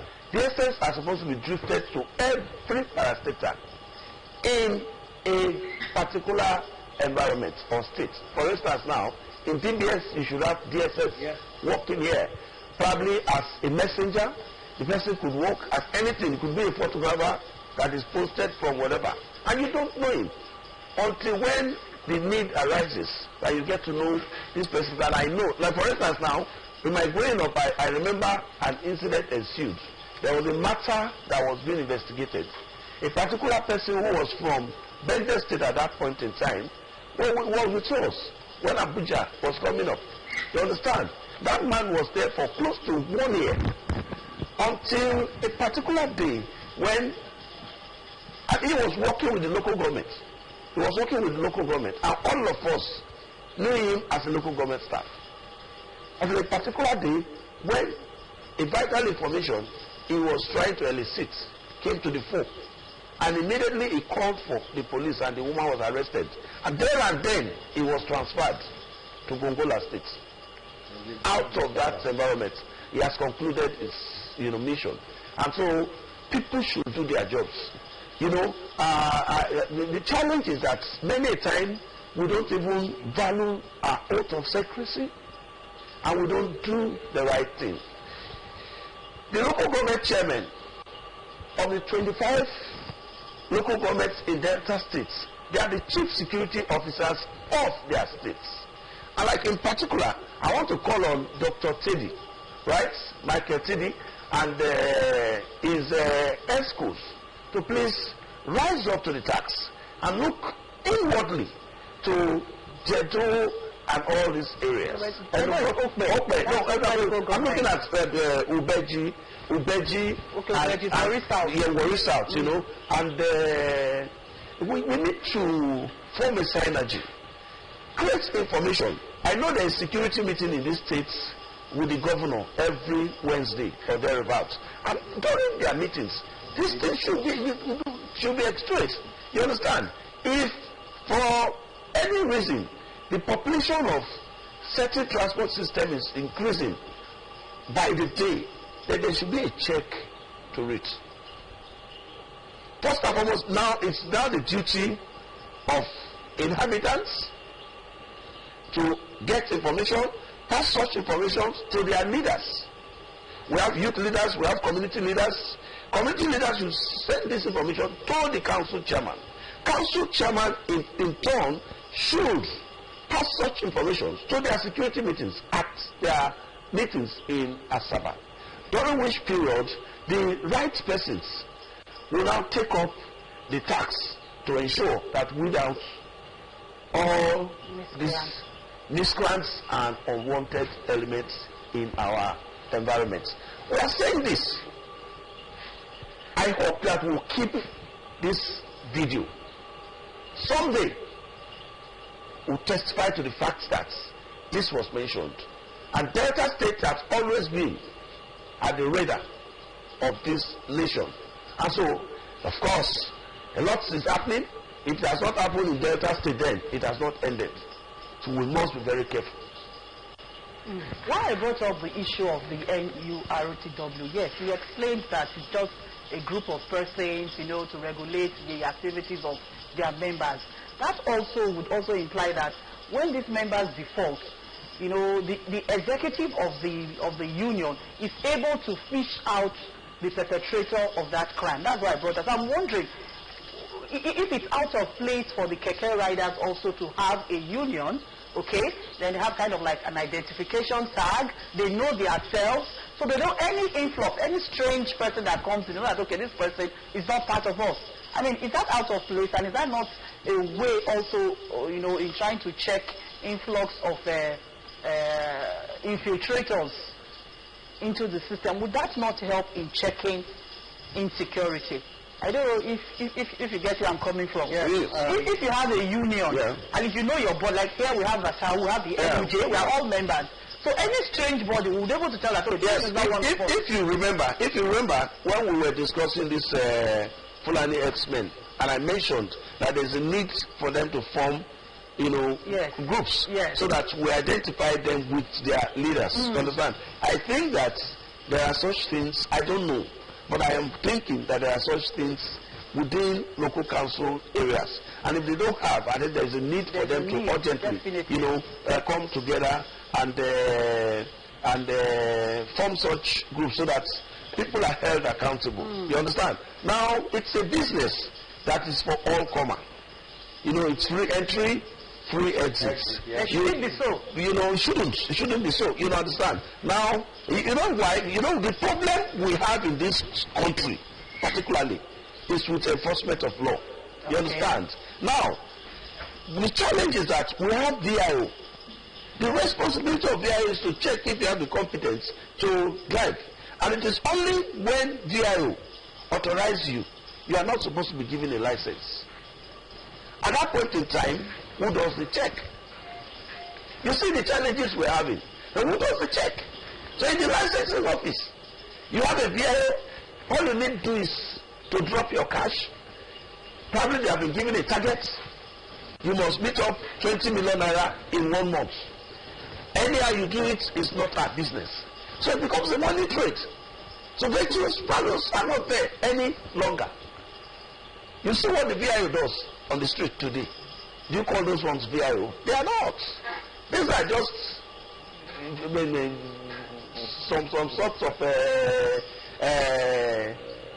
sorry, I don't want to use any derogatory word for them, or maybe job hunting young men, you know, who are given uniform to act as VIO.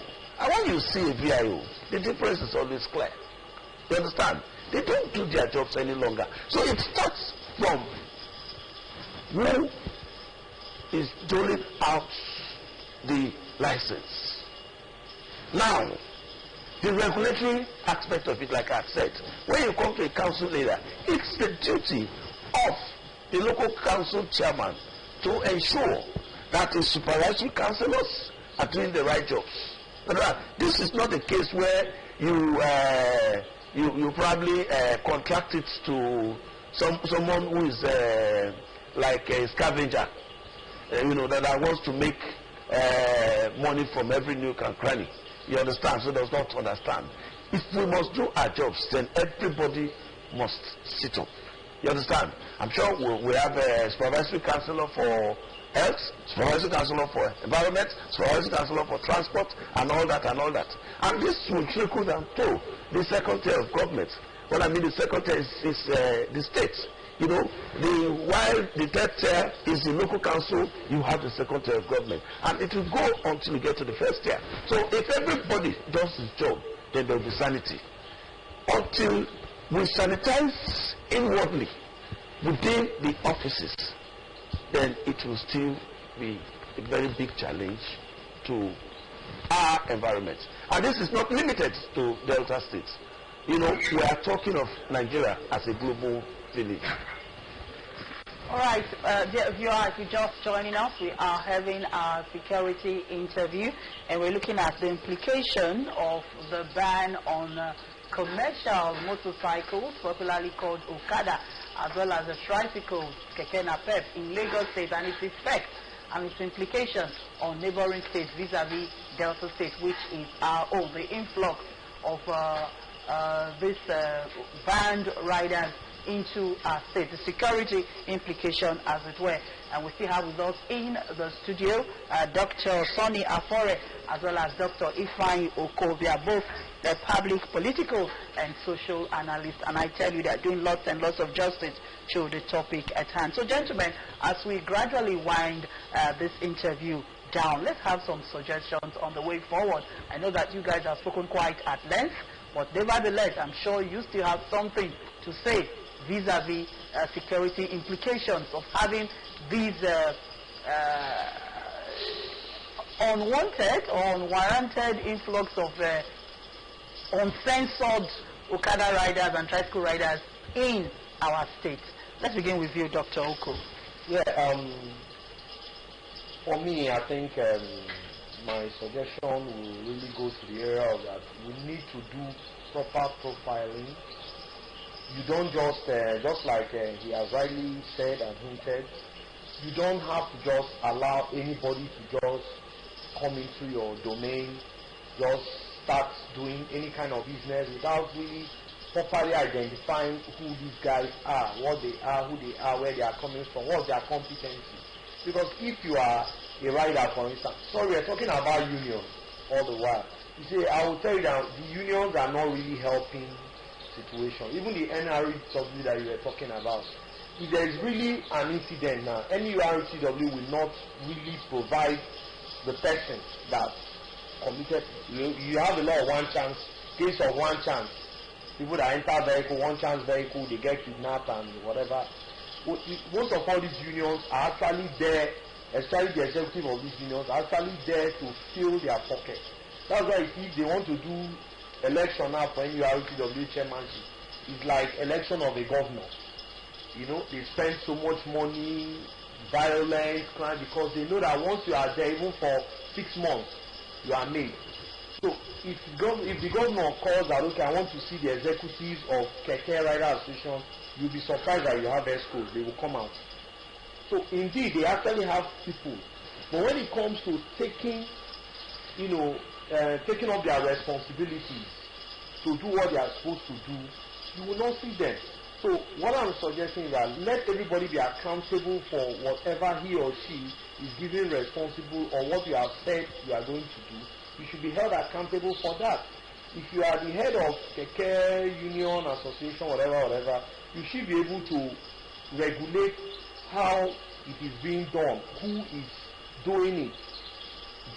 If it's possible to get the identities and whatever, do it. If you are in the local government, you are the supervisory councillor for transport, for instance, in Uwie, why don't you regulate how these things are being done? Where they load, where the road they should go and road that they shouldn't go.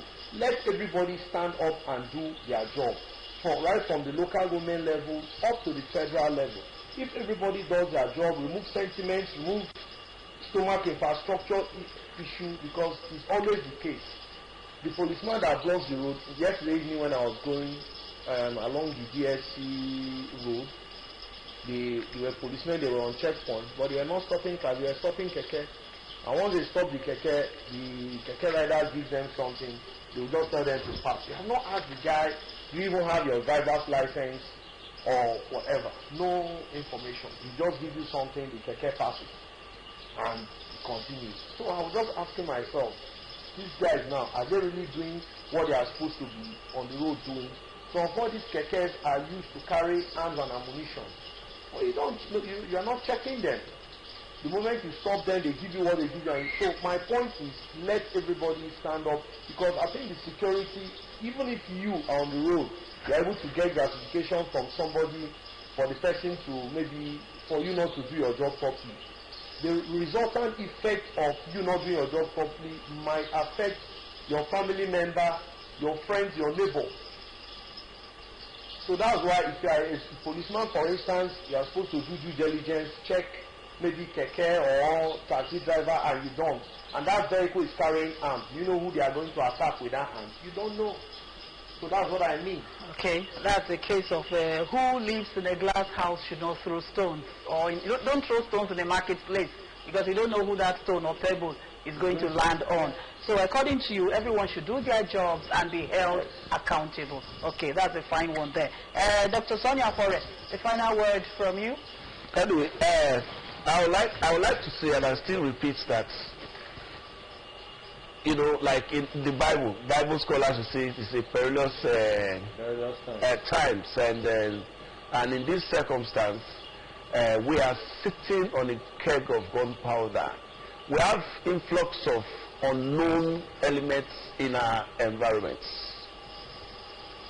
I would like to appeal to the governor of this state, Senator Dr. Ifeanyi Okowa, to please put machineries in place to check these unwanted elements in our environment.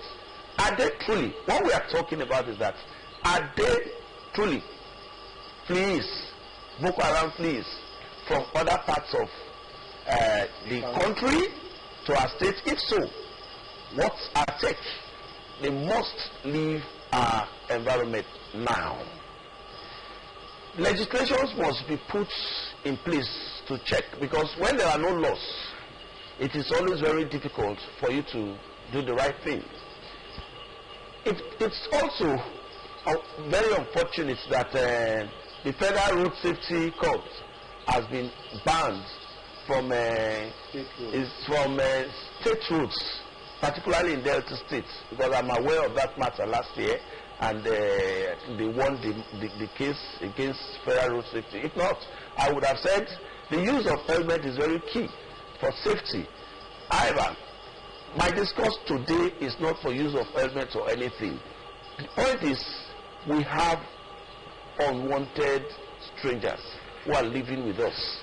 These people can stay here for 1 month, 6 months, 1 year, 2 years. They will marry our daughters, give birth to children, and perpetrate evil. Then, our local council areas, there you have the Okowa police.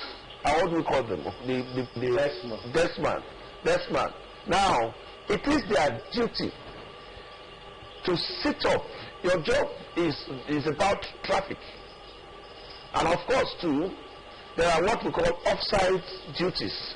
You know, as far as you work with the state government or you work with government, and by virtue of the fact that you are a citizen of this country, you owe yourself a duty to ensure that everyone lives peacefully.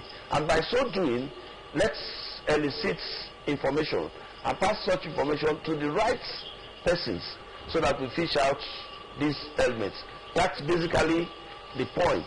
And like I have said again, Okwe local government chairman, Warri South, Warri Southwest, Unwe may not have much of Okada because they are within the circle.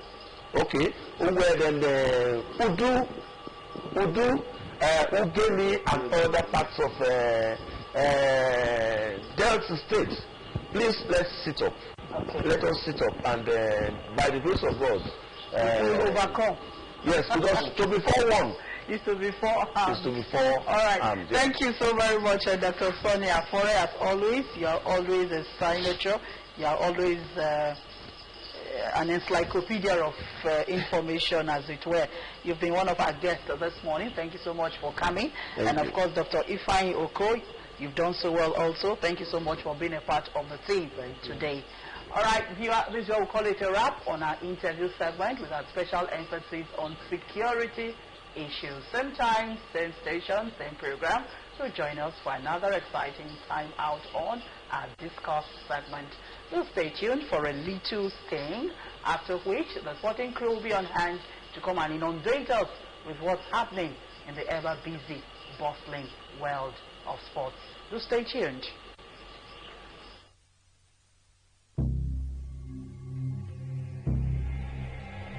Cybercrime has exploded in recent years, and so has the spending on countermeasures. 2017 saw a heightened consciousness about cybersecurity around the globe. from spy tools stolen from US intelligence agencies leading to the spread of alleged state-sponsored ransomware, to the high-profile hacking campaigns in both the French and American elections. It seems like a week doesn't go by without a major vulnerability or information security breach. A guy called Willis Ware, way back in '67, stated that if you connect more than two computers together, they will be vulnerable. And here we are in 2017 and things are still vulnerable. Networks are growing, wireless is huge, there's more systems, more clinical applications, there's a huge growth in IoT. If you don't have cybersecurity in place, you're going to be opening yourself up to attackers. In recent years, cybercriminals have crippled operations, caused severe financial loss, and of course severely damaged reputations across the globe. There's been an increase in all sorts of attacks. In the last 12 months we've had over 1,000 denial of service attacks on the Janet network. The Office of National Statistics reported that 47.4% of all crime is cyber-related. That's a significant increase, really. So, what does this mean for the education and research sector in the UK? How do those behind the scenes hope to continue to protect their networks? And how do we change people's outlook to help them help themselves?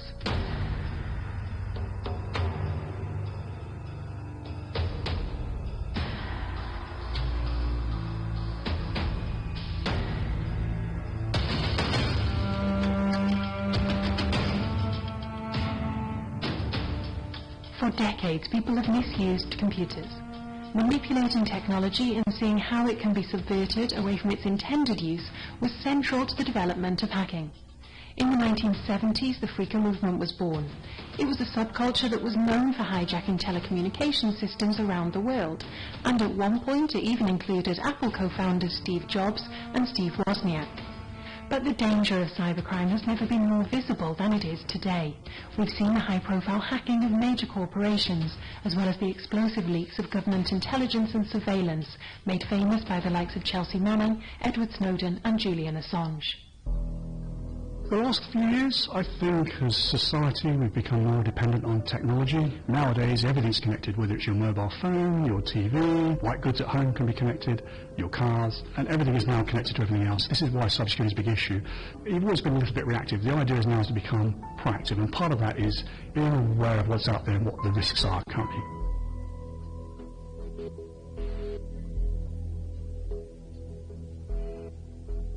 The fact we are so connected and can do so much online means we are all vulnerable to cyber attack. With so many malware kits that are now available on the web, attackers can easily use these toolkits to compromise and attack organisations, whether or not it's for malicious reasons or to see what they can actually get away with. Unfortunately for these organisations, a lot of these reasons why they're being breached is because they have unpatched vulnerable platforms, or users are being lured into sharing confidential information via phishing emails. But the stereotype of the hoodie-clad lone wolf hacker sitting in a darkened room is far from the full picture. There are four main motivations for cyber attack. One is just getting your name out there. One is about access to intellectual property. The next one is around causing an effect. And then the last one's the obvious one, which is money. And the cyber criminals who are after money, they'll do whatever they can to whoever they can in order to generate a return on their investment. And all you've got to do is make their return on investment go down a little bit and they'll go somewhere else. In the real world, most people are likely to be hurt by commodity crime, so somebody breaking into your car or your house or you're being mugged. Are very unlikely to get hurt by terrorism. It's the same online. You're much more likely to be harmed at a low level by commodity crime than by a nation-state attack against something. And I think it's really important to keep that into perspective. There are so many different threats, it can be difficult to know where to focus. And there are just as many tools to mitigate all the threats that it's challenging to know what's the right mix for your security. Cybercrime has become more sophisticated in its attack, it's more social. They're starting to target the humans rather than the actual systems. But still the most vulnerable part is the human. The biggest threats to most of us are the ransomware and phishing. I think the WannaCry was a wake-up call for a lot of people in terms of keeping patches up to date. We do have processes in place to make sure that when patches come out, we update systems within a week or two.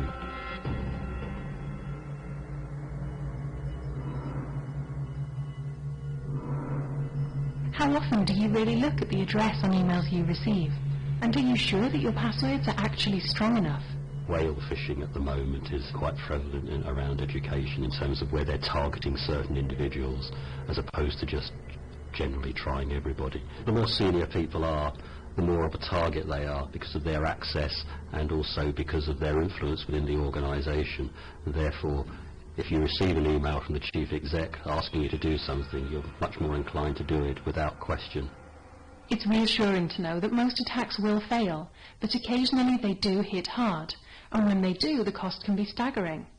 The direct financial implications of the WannaCry ransomware attack on the NHS have been suggested to be in excess of £1 million, and the outage on the NHS systems affected over 3,000 patients. And it could have all been avoided if the systems had been patched in time.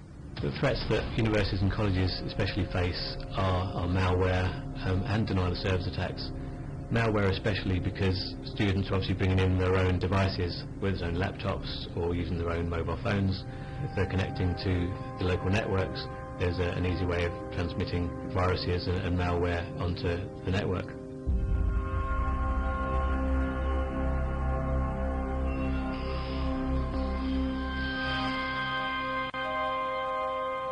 Our system alerts us when a site is under attack because a certain threshold is reached. We check to see that it's actually a real attack and not a false positive. With lots of research organisations sending large amounts of data around, we need to be careful that we're not preventing legitimate traffic. What we try and do is to mitigate the effect on an institution. It's very hard to actually stop attacks. What we can do is prevent the bad traffic reaching the institution so they can still carry on with their life. In today's IT environment, organisations know that risk assessment is the vital first step to risk reduction.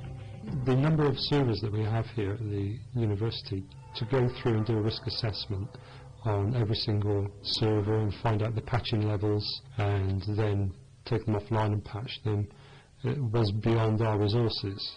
We just would still be there now. So we had to automate it and make it fast and quick.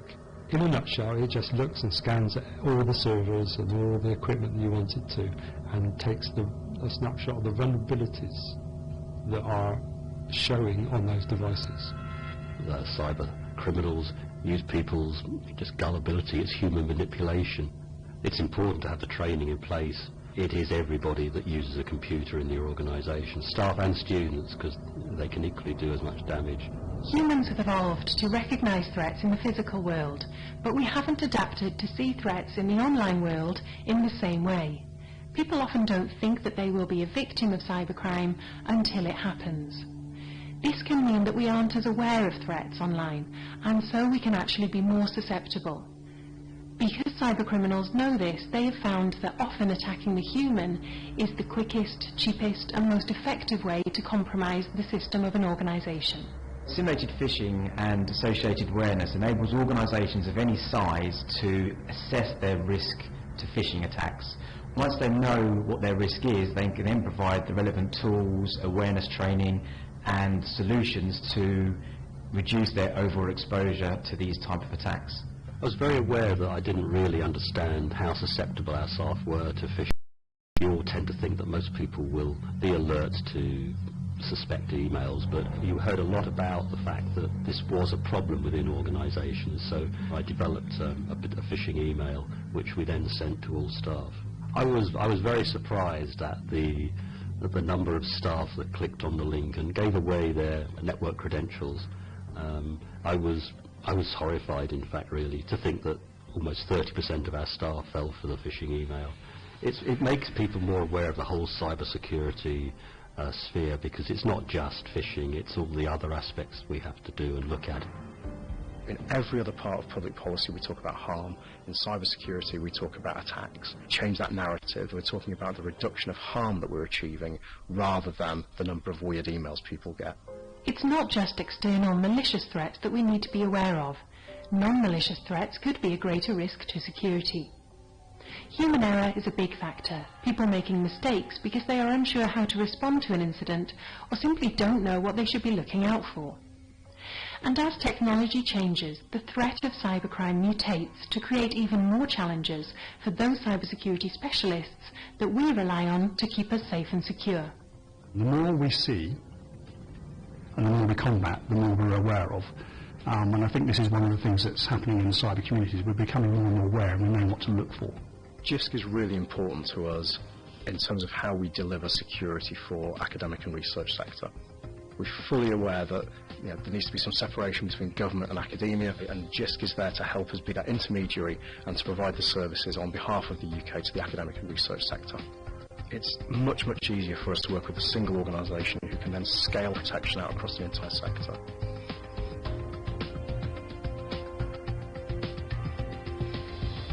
As we've seen, cybersecurity requires constant vigilance and the expertise of JISC and its partners around the clock every day. By raising awareness and keeping the subject alive through regular debates with our peers, we can all play our part in mitigating the impact of cybercrime.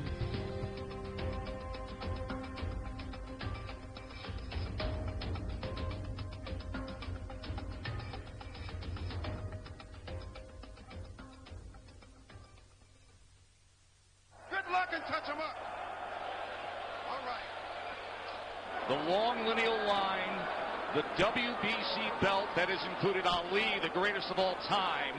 They are set and ready to answer who's the greatest of right now. Wilder, Fury 2, here we go. Fury scores the knockdown in round number 3. And there you see Tyson Fury throwing the left hook before right hand, and the right hand goes right on the top of the head. Deontay saying, what happened? Well, that's the shot that Tyson Fury's been trying to land this whole fight. His physical stature, it belies his skill and his Let me tell you. Knockdown is scored. A body shot to Wilder. And he's looking for the spot.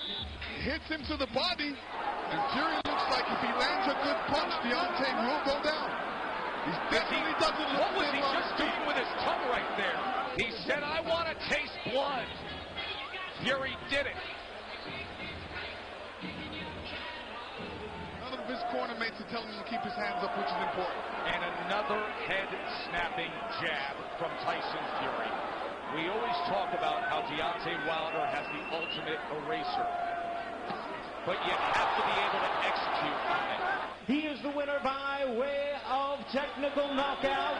He is still the undefeated lineal heavyweight champion and the new WBC heavyweight champion of the world, the Gypsy King, Tyson Fury.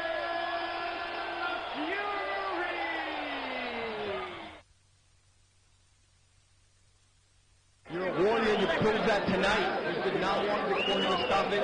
First off, how are you? I'm doing good. You know, things like this happen. The best man won tonight, but my coach, my side, threw in the towel, and you know I'm ready to go out on my shield, man. You know what I'm saying? I had a lot of things going on coming into this fight, but it is what it is. You know, I was already, my leg was already weak coming in due to other little things, but you know I make no excuses tonight. I just wish that my corner would have let me win out on my shield. I'm a warrior, and that's what I do, you know what I'm saying? But he did what he did. There's no excuses, and we come back and be stronger. They did something to protect you, which is their job, which is important. Now, how do you recover from something like what happened tonight? I mean, even the greatest that lost and came back, you know what I'm saying? That's just part of it. And you just you take it for what it is, you know what I'm saying? I can't make no excuses tonight. Got a lot of complications, and like I said, we come back even stronger the next time around. You know, this is what big-time boxing is all about. The best must fight the best. I just appreciate all the fans that came out tonight and support the show, and I hope everybody goes back home and get back home safely. Thank you very much, Deontay. We wish you the best. Thank you for watching. Well, if you enjoyed that clip, make sure you click somewhere around here and subscribe. From fight highlights to exclusive interviews, we have got everything you need as a boxing fan right here on PBC on Fox. McCauley up, under, little flick shot, can't score. Ngifa, the rebound. McCauley grabs it out in the air. Again, she goes in. And 2 for Nigeria. Back to Zita. Well, there is Costa, fires up a 3. Now Nigeria running out of shot clock. Kalu. Amu Kamara penetrates. Amu Kamara up in the air. That is a great way for a rebound from Imovia. Elonu. Amu Kamara. Counted. Talked about that's a difficult shot, and the press is back on. Oh, look. Yeah, we got it there. There it is. Elonu, 2 more. But it goes in waves for this Nigerian team. Dong will get an opportunity to score here. Foul will go against Nigeria's Sarah Movia. The USA, and they will deal with the press with greater ease, I'm sure. Balogun fires up a shot. She is not shy, as she said, Balogun. Hard. Yep. 3 from Pereira, I think it is. That's her second tray. But it's not hard for Pereira.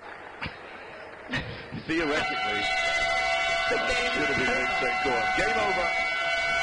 85-51. Nigeria have triumphed in true style.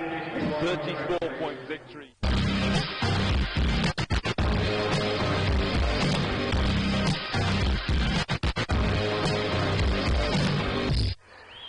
Serbia can apply their own little defensive pressure. They know how to play hard. There's no doubt about that. Double team on that ball stream. Macaulay left with the 3 and drops the 3. Down low to Milic. Milic comes to the middle, up and under move. That was sweet. Timeout for Otis Hewley. The Milic minutes. In Bekwe. There's Promisor Mokamara, who has definitely got the hot hand. Down low. What a great pass, because Brooks was there as it met the ball. Timing no problem. What a shot. What a tough shot. Yelena Brooks. And again, Nigeria won't go away. They're hanging in there. Oh, no foul call there. And basket from Kalu. Dabovic in. Skip pass here to Jovanovic. Long from Vasic. Vasic 3. That'll settle a few nerves. A drawing on a lot of this resilience. Vasic. Nigeria's getting tired. Vasic kills a jump shot. Ngifa to Macaulay. Back to Ngifa. She's crowded out by Serbian players. What a tough shot from Ngifa. They're playing right to the end, and all credit to them. A good win for Serbia.